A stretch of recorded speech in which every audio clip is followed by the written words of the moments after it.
আপোনালোকে নিশ্চয় জানে যে বড়ো যি জনগোষ্ঠী আছে তেওঁলোকক ইতিমধ্যে 6 শিডিউল দিয়া হৈছে। সংবিধানে আচলতে এই BTC চুক্তি হোৱাৰ পাছত আপোনালোকে জানে বড়ো মানুহে নিজক নিজে শাসন কৰাৰ এটা সুবিধা লাভ কৰিছিল। এতিয়া বড়ো আচলতে এই BTCত আচলতে কি হ'ব এয়া বড়ো মানুহে ডিচিশ্যন ল'ব। ইয়াত এতিয়া ঘপককৈ আপোনাৰ অসম চৰকাৰ বা হিমন্ত বিশ্ব শৰ্মাই বা দিল্লী চৰকাৰে ইয়াত কিবা এটা সিদ্ধান্ত জাপি দিব নোৱাৰে। এইটো সংবিধান বিৰোধী কথা। আপোনালোকে জানে সংবিধানৰ আপোনাৰ 6ষ্ঠ অনুসূচীৰ 244 অনুচ্ছেদ আৰু আপোনাৰ 75 যিটো অনুচ্ছেদ আছে সেই অনুচ্ছেদত বড়ো জনজাতিসকলৰ কাৰণে সংবিধানে কিছুমান অধিকাৰ প্ৰদান কৰিছে। এতিয়া যি মাটিৰ অধিকাৰ সেই মাটিৰ অধিকাৰৰ ক্ষেত্ৰত এতিয়া সাংঘাতিক ধৰণে বড়ো মানুহবিলাক প্ৰেছাৰাইজ কৰি এই মাটি কাঢ়ি ল'ব খুজিছে। এইটো অত্যন্ত দুৰ্ভাগ্যজনক ঘটনা।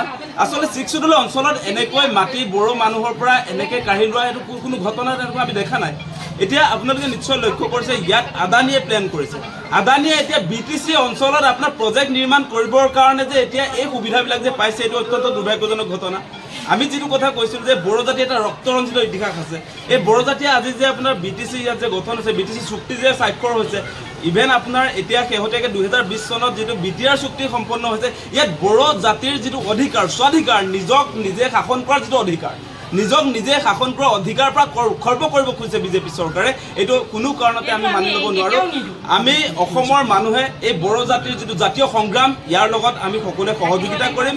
বড়ো জাতিৰ ওপৰত এনেকৈ আচলতে চৰকাৰে যিটো ষড়যন্ত্ৰ ইয়াত বিভিন্ন ধৰণে প্ৰলোভন দি বড়ো মানুহৰ মাটি যি ধৰণে আচলতে কৰ্পৰেট হাউচৰ ওচৰত তুলি দিব খুজিছে সেইটো কোনো কাৰণতে আমি কৃষক মুক্তি সংগ্ৰাম সমিতিয়ে কেতিয়াও মানি নলওঁ। বড়ো জনগোষ্ঠীৰ লগত আমি আছোঁ। কোনো কাৰণতে কৰ্পৰেট হাউচক আদানীক ইয়াত আপোনাৰ পাৱাৰ প্ৰজেক্ট নিৰ্মাণ কৰিবৰ কাৰণে 3600 বিঘা আজি আপোনাৰ বড়ো জাতিৰ পৰা যি ধৰণে তেওঁলোকে কাঢ়ি ল'ব খুজিছে সেইটো আমি কেতিয়াও হ'বলৈ দিব নোৱাৰোঁ। হয়, এই অঞ্চলৰ যিসকল লোকে একত্ৰিত হৈ সংঘবদ্ধ হৈ চৰকাৰৰ লগত সমূহ সময়ত লিপ্ত হৈছে সেয়া আচলতে এটা জাতিৰ জীয়াই থকাৰ লক্ষণ। এনেকুৱা ধৰণৰ প্ৰতাৰণা এইখন চৰকাৰে কৰিব বুলি এইসকল লোকে কেতিয়াও সপোনতো ভবা নাছিলে।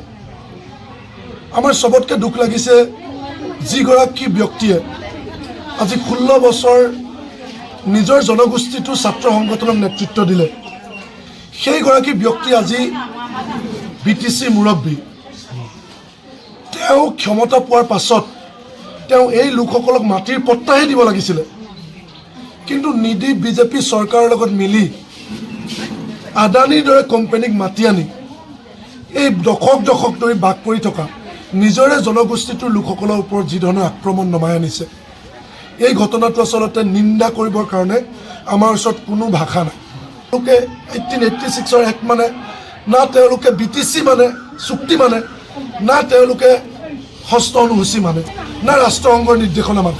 গতিকে সম্পূৰ্ণ অবৈধ, এয়া আমি কেতিয়াও মানি নলওঁ।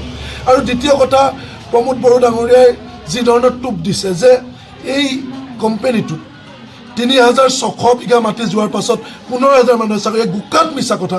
আমি তেওঁক চেলেঞ্জ কৰিছোঁ। আমি এতিয়া কাগজত পঢ়িছোঁ যে আদানী গ্ৰুপৰ টোটেল 9টা কোম্পানীত ইঞ্জিনিয়াৰ টপ লেভেলৰ ডাইৰেক্টৰলৈকে সকলো পোষ্ট মিলাই পোষ্ট আছে 9টা কোম্পানীত 3,315টা। এটা কোম্পানীয়ে 10,000 ক'ৰ পৰা দিব?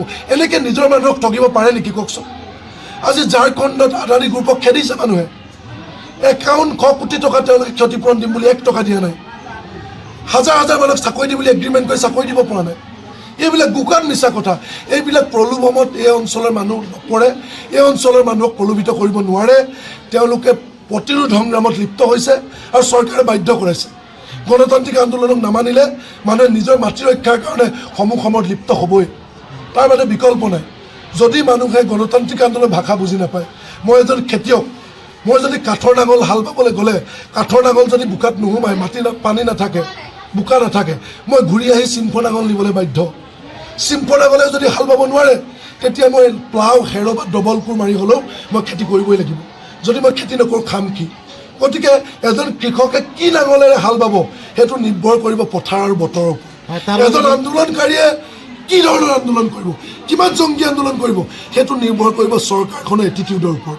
গতিকে আমি আহ্বান জনাইছোঁ হিমন্ত বিশ্ব শৰ্মা আৰু প্ৰমোদ বড়ো ডাঙৰীয়া নিজৰ মানুহখিনিৰ দুখ দুৰ্দশা বুজক, ৰাইজৰ লগত কথা পাতক আৰু এনেধৰণৰ কোম্পানী প্ৰত্যাহাৰ কৰক। যিকোনো খবৰৰ বাবে যোগাযোগ কৰক 7099017330 লগতে 7099017110 নম্বৰত।